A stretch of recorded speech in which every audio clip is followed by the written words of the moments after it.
ومعنا عبر سكايب من لندن الأستاذ محمد سودان، أمين لجنة العلاقات الخارجية بحزب الحرية والعدالة. أهلا بك أستاذ محمد. بداية، أحمد ماهر مؤسس حركة 6 إبريل أدرك بوقوع أن هناك انقلابا سيقع. ألا يضعكم هذا في موقف المغيب، واعذرني في هذا التعبير، عن الواقع وما يدور؟ السلام عليكم ورحمة الله وعليكم السلام ورحمة الله. أولا كلمة المغيب حقيقة يعني الكل كان يعلم أن هناك شيء ما يدبر، وخاصة بدءا من حركة تمرد وجمع التوقيعات ومن وراءهم والبلاك بلوك الذين كانوا يعني يقطعون الطرق في مصر وفي القاهرة وفي الإسكندرية وغيرها من المدن، وكذلك المواصلات. الكل يعلم أن هناك شيئا ما مدعوم من المخابرات ومدعوم من الشرطة. وعليه أستاذ محمد، لماذا لم تكن هناك مصارحة للشعب بما يدور، أو بالشكوك التي تدور في الخلف، أو أن يتم مواجهة هذا؟ حقيقة يعني هذه خطأ من المؤسسة الرئاسية، أنهم كانوا يتعاملون في موجة لابد أن تتعامل بمعاملة ثورية، لكن حقيقة كانوا يتعاملون معها بالنظام الإصلاحي، وأعتقد أن ده الخطأ الأكبر اللي يعني رئيس مرسي. ولكن في المقابل أيضا، هل إذا كان الرئيس حينها يريد أن يتعامل بشكل ثوري، هل كان يستطيع أصلا في ظل أجهزة الدولة التي تعمل ضده؟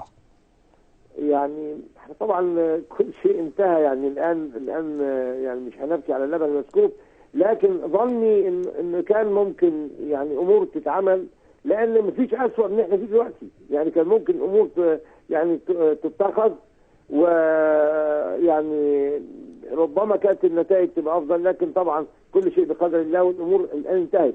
لكن كان رئيس مرسي حقيقة دائما ما يتعامل بالنظام الإصلاحي، وأعتقد إن ده من أكبر أخطائه مع من لا يستحقوا الإصلاح أو لا ينفع هذا النظام معهم. طيب، أمثال الشرطة والقضاء المصري، وطبعا الجيش. وللأسف يعني السيسي طبعا خدع رئيس مرسي خداع شديد، ولو انه عرف مؤخرا، لكن كان صعب ساعتها يعني انه ياخد اعتقد قرار مضاد يعني.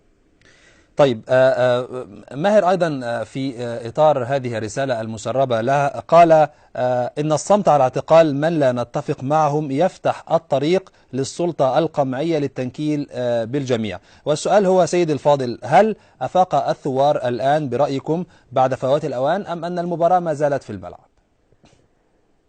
أعتقد إن السلطة القمعية الآن هي يعني تأكل أو يعني تتخلص من كل من اتفقوا معها. يعني احمد ماهر كان متفق معهم، يعني و6 ابريل كان متفق مع السيسي، والان هو يصارح ويقول ان احنا كنا عارفين ان في انقلاب. لا، هو كان متفق مع السيسي ومتفق على السيناريو القادم، لكن طبعا السيسي ما قالوش ان انا يعني هاخدك من ضمن الناس اللي هيعرضوني، لكن يبدو انه وعدهم بوعود معينه، ثم حنس كعادي بالوعود.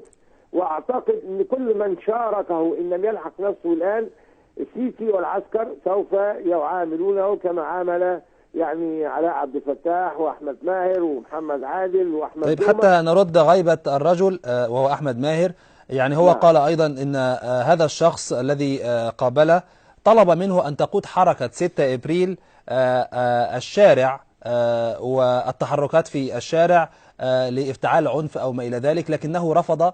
فكان الرد اسكت يا احمد، وما فيش انتقاد للسلطة الحالية او للمؤسسة العسكرية، او حتى يبقى فيه معارضة.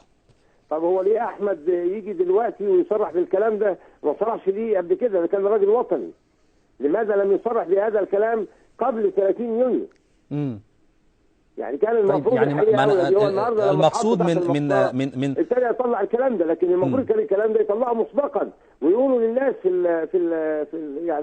يعني في الاعلام باي وسيله من الوسائل، او كان يجي روعه وينطق هذا الكلام. يعني طالما ان هناك يعني دخانا يا استاذ محمد، فلا بد ان يكون هناك نارا، وبالتالي الم تكن هناك اي مؤشرات في هذا التوقيت على احتمالية وقوع انقلاب أو تغير في مواقف الأمنيين وتحديدا المخابرات العامة؟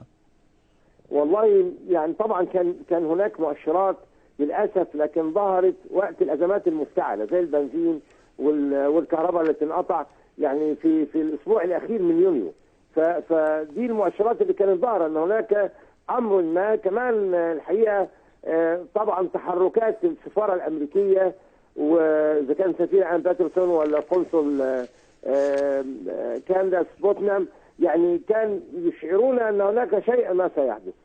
ويعني ولكن يبدو ان سبق السيف العزل، يعني كان الاسبوع الاخير من يونيو صعب ان يعني يتخذ موقف ما، وخاصه ان رئيس مرسي يعني السلطه القويه التي بيده، اذا كان الشرطه او الجيش او المخابرات، يعني كانوا للاسف يعملون ضده وليس معه، ويعطونه طبعا تقارير مخطئه شكرا. وبيانات كلها مغلوطه. فبالتالي يعني لم يصل بالكامل المعلومات كما المفروض أن تصل إلى رئيس الدولة. شكرا لك. من لندن عبر سكايب الأستاذ محمد سودان، أمين لجنة العلاقات الخارجية بحزب الحرية والعدالة.